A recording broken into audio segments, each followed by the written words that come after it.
Hi, my name is Andre. My name is Saeed. I'm Eric. And today our podcast is based on From a Native Daughter by Haunani-Kay Trask. We'll be talking about how we feel, our thoughts about this book, the overall introduction, chapters 3 and 4. Okay. So to start off the introduction, this is basically where Trask talks about many things that she's going to cover in the book. A lot of colonialism, a lot of racism, prostitution of the land, and a lot of sacred buildings, areas being invaded and used as tourism, or used for tourism. And yeah. Introduction from a native daughter was about how Hawaii was a country full of culture and prosperity and government. And that was until the British arrived into their land. And in only less than 100 years, the Hawaiian would end up having to accustom themselves to Christianity, capitalism, political ideologies, and a whole new foreign system. Said system had a worldview that couldn't coexist with Hawaiians. These things couldn't be disagreed upon as the diseases that were brought by James Cook's crew were wiping out Hawaiian population. These horrors would only continue to get worse, but in forms of government control from the United States, when the United States and Hawaii began having a sugar industry and trade that helped both economies, but would only become a way for immigrants to take over Hawaii and end up with the Hawaiians becoming only half of the population. Hawaiians that threatened the sugar industry, the United States would end up intervening, and racist remarks and calls for annexation and seizing of power for the Hawaiian government, which enraged the Hawaiian citizens, causing them to revolt, causing more control, which ended up with the total control of the Hawaiian government. Just crazy to think of. Yeah. If you have any more other points, they can make up, but see how they were invaders back then. Yeah. Crazy, we really don't see that much to this day, but of course it's happening that we don't know of. Yeah, like the history of United States taking over Hawaii is not really told about nowadays. History, us through like middle school or even elementary, you won't hear about those points of the Hawaiians. And especially like the dark details. Yeah. Okay. So, okay, I'm gonna bring up a point. How do you guys feel about America not promoting these information to be out for like high school information or middle school information or any like taught in schools? I mean. Yeah, we can talk about that. Yeah, it's kind of just like, I wouldn't say like manipulating history, but it's just like they're just not including what we should be knowing, just to make themselves look better and like not look too like dark. Because the United States is kind of known for like covering up their dark history of like controlling other places, and Hawaii is an example of that. How like they use like the sugar industry to secretly like take control of their country, which would end up becoming a state in our country just through immigration and just intervening themselves by U.S. troops. It's just kind of sad, and we don't know about it either until like later on, or we find it out ourselves through like these books. Yeah. And I got like a point from here, from the book. She was saying that virtual enslavement under annexation, included with the Hawaiians, because when Americans came over to take over Hawaii, there's pretty much enslaved there. Yeah. But when America first came into Hawaii, it wasn't at first like they started like annexation. They slowly built up like ministries and other form of like plantations, like the sugar plantations. Yeah. It wasn't like done set in one day. They slowly crept up, and in the introduction, Trask even brings up how Queen Liliuokalani was thwarted by the ministry of refusing to make a new democratic constitution and not allowing foreigners to vote. So this set for like during the annexation, the ministry prevented foreigners or wanted foreigners to vote rather than the Queen having like only the natives being able to vote for a new democratic constitution of the Hawaiian lands. One thing I was also reading in the introduction was right here, it says Hawaiians supported their chiefs in resisting annexation. So, the Hawaiians didn't even want to deal with what the Americans brought. Yeah. Like the points you made with the sugar and everything. Yeah. They didn't want to be all part of that. They still wanted to be all by themselves in their little island. You know? Yeah, and like United States would like also just under any circumstances find a way to take them over, especially like during World War, like it says right here on page 17 of their introduction. It says how throughout the Second World War and its aftermath, Hawaii was under martial law for 7 years, during which time over 600,000 acres of land was confiscated, civil rights were held in abeyance, and a general atmosphere of military intimidation reigned. Which just shows how like United States would just use any circumstance to just take control of Hawaii. It's just, in my opinion, it's really sad and infuriating, honestly.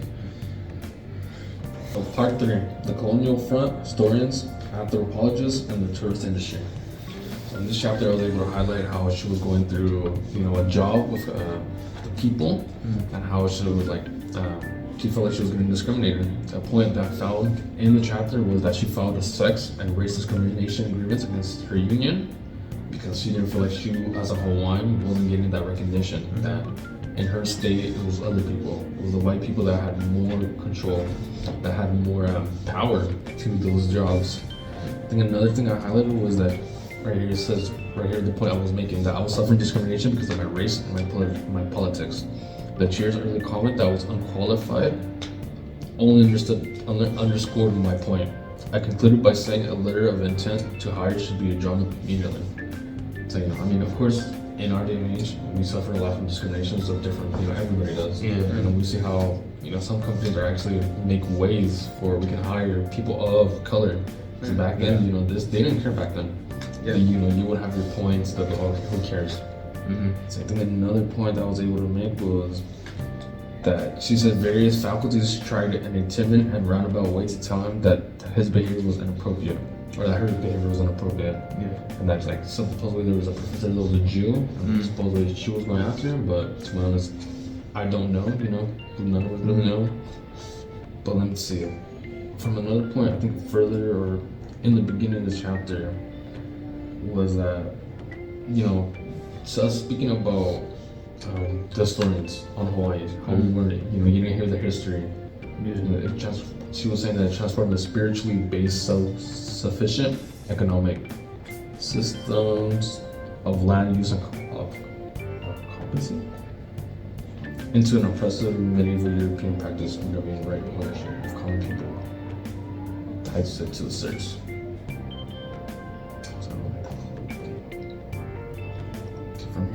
Yeah.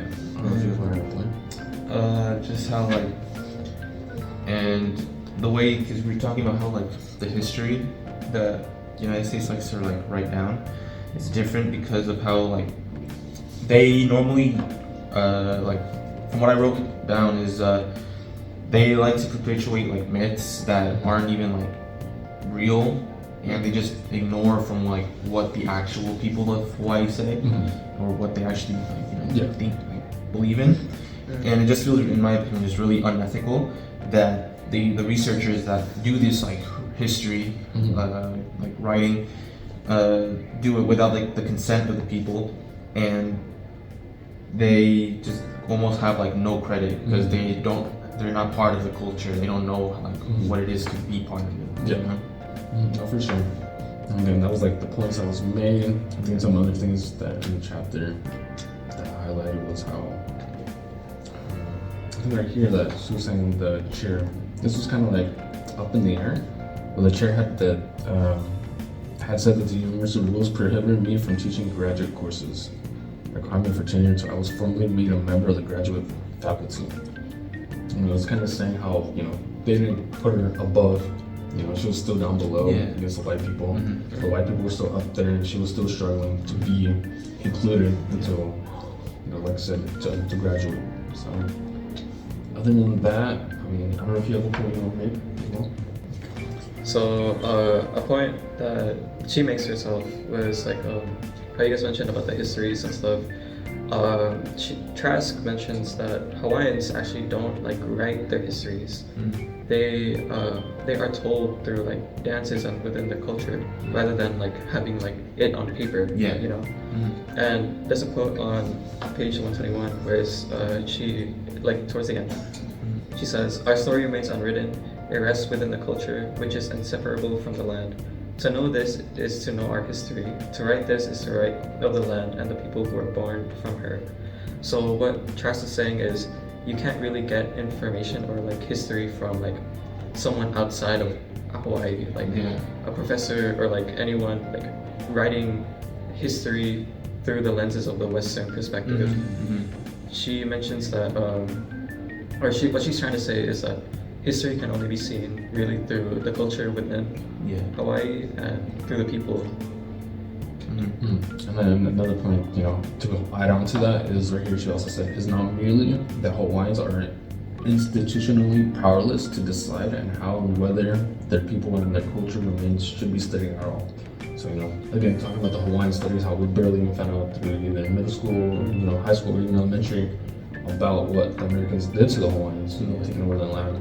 You can see how she's saying that, you know, they don't really have a choice of whether, you know, they want to at that end because they feel powerless. You know, people aren't bringing that up. And I think another part she was saying is, whether we challenge what experts say and right, we are tied for not knowing what and who we are, for being grossly political, out for bashing. Basically saying, you know, the political people or the historians don't say that the Hawaiians don't know what's up. They're saying you guys don't know nothing about your culture. We do. But and by itself is wrong. You know, you can't tell other cultures, you know, oh, we know more about you. You're wrong. And we see that time to time, especially I feel like sometimes in the Europeans, you know, you know, it's crazy. So how does like Trask discuss the impact of colonialism on gender roles and relations in Hawaii? Okay, so I have a quote on page 143 where Trask says, "Finally, within Ohana, our women are considered the life givers of the nation and are accorded the respect and honor status conveys. Our young women, like our young people in general, are the pua, or flower, of our lahui, or our nation.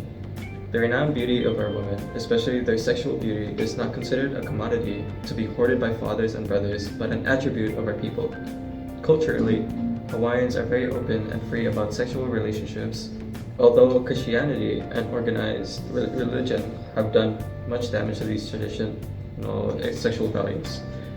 So this quote is basically stating the significant role of women and how they're seen in Hawaii or through the natives, and sexual representation.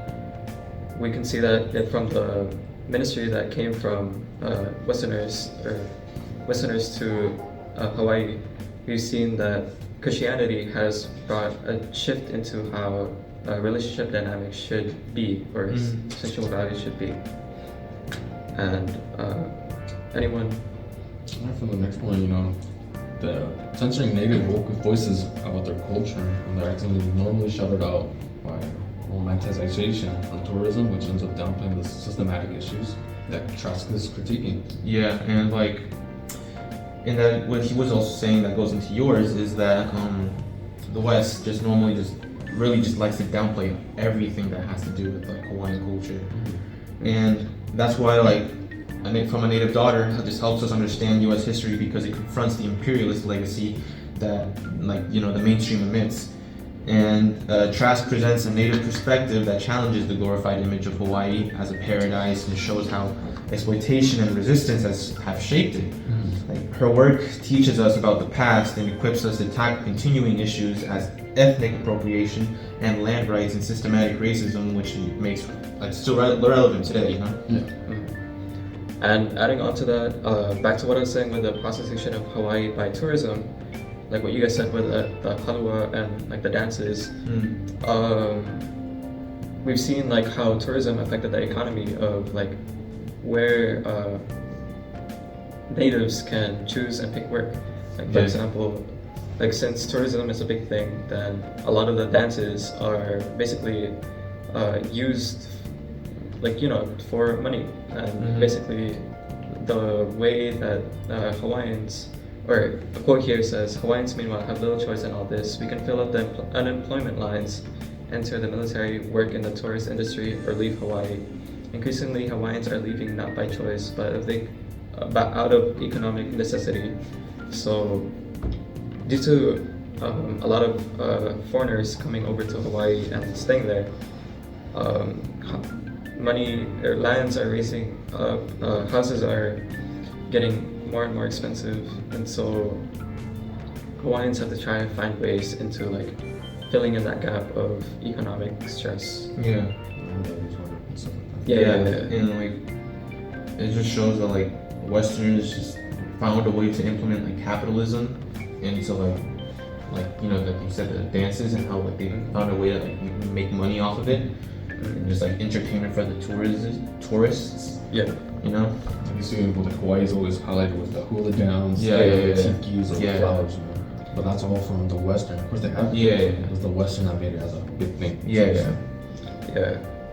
And that's why their culture has been like brought down, or like become more of like an entertainment rather than being respected thoroughly. Appropriated. Exactly. And then what's the next question?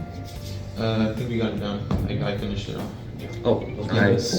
So chapter 4 is Native Hawaiians in White University. So this is the part where Trask goes on to talk about how racism against Native Hawaiians at their own university, like at the University of Hawaii, and the natives are still being faced with racism. Add on to that, like how even though it's a Hawaiian university, somehow they managed to like not oppress them, but like treat the natives horribly, even though it's like the Westerners are the outsiders technically, But somehow they're pushing like the Native Hawaiians out, Adding on to that, I have like a quote right here that's just in reality, most of the American studies faculty behave like colonial settlers on their outskirts of the empire, enduring their postings until a better opportunity came along. So in a way she's saying, those people in the faculty are kind of like, the settlers, They took over their land and they're just here public teaching. Probably have a different way of teaching, a way that people don't like over there in Hawaii. And like it just shows how like deeply rooted like systematic racism, colonialism are.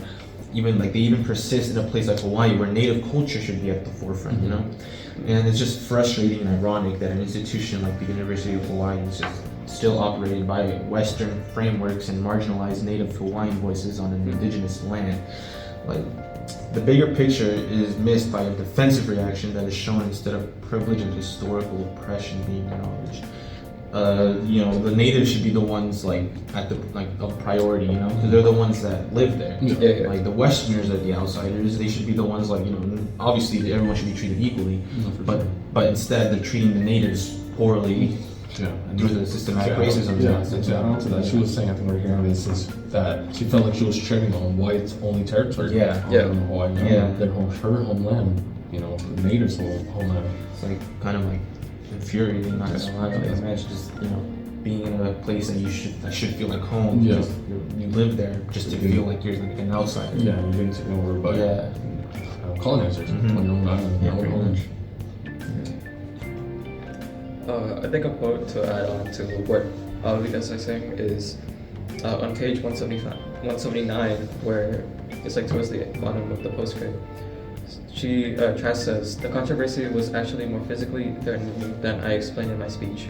I received 5 hours of taped hate calls, including death threats at my home. My Hawaiian female students received rape threats from white male students. My staff at the Center of Hawaiian Studies received threatening phone calls at work, and an assistant professor and I were physically threatened by a white man, age 56, at my office. Although most of this was known to the president or his staff, none of it was considered as dangerous as my letter to the student paper. It is obvious that in Hawaii, where Hawaiians fill up prisons, harassing and threatening us is keeping the peace, but criticizing white men is perceived as a danger in the entire social order. So, this quote, towards the middle of the section of part 3, this basically signifies how there's a structure of white men being on top and Hawaiians or natives are treated as less than them.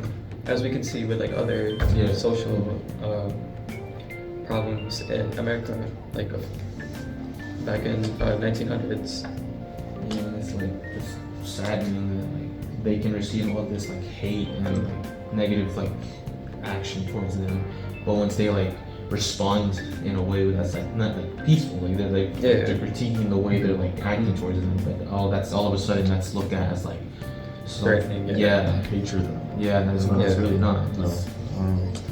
I find it very hypocritical how white oppressors believe that natives standing up for themselves is seen as a threat to social order, and how this continues on to like where racism is a big thing and not as talked about in much Pacific Islander colonies, and a lot of discrimination faced towards Asian Americans and Pacific Islanders in general. I just want to tie that from the quotes back to our and today's world, where you actually still see that, where white people play themselves as a victim all over the world with different things. They get called out for smalls, because I'm white. No, it's just it's how it is, Yeah. You see the, I don't want to say type of people, but you see that type where they feel like they're within control. Yeah, and like, and also just in today's world is like white always have like the power to like control like any minority group, and like let's say like a work environment, they can decide what position they are in, maybe like in a lower position, but like once like that group of minorities starts to protest it, or like and peaceful protest it too, like, but then they're looked at as like, oh, they're being like aggressive, or they're like they should just be satisfied with what they have, when in reality it shouldn't be that way. They should be deserving of much more because they're working hard for it. Okay. So that concludes today's talk of our podcast. Any final thoughts or any final comments? That's what everything needed to say. That's everything else, really. Yeah. Thank you so much for Thank listening. you. All right. Good job, guys.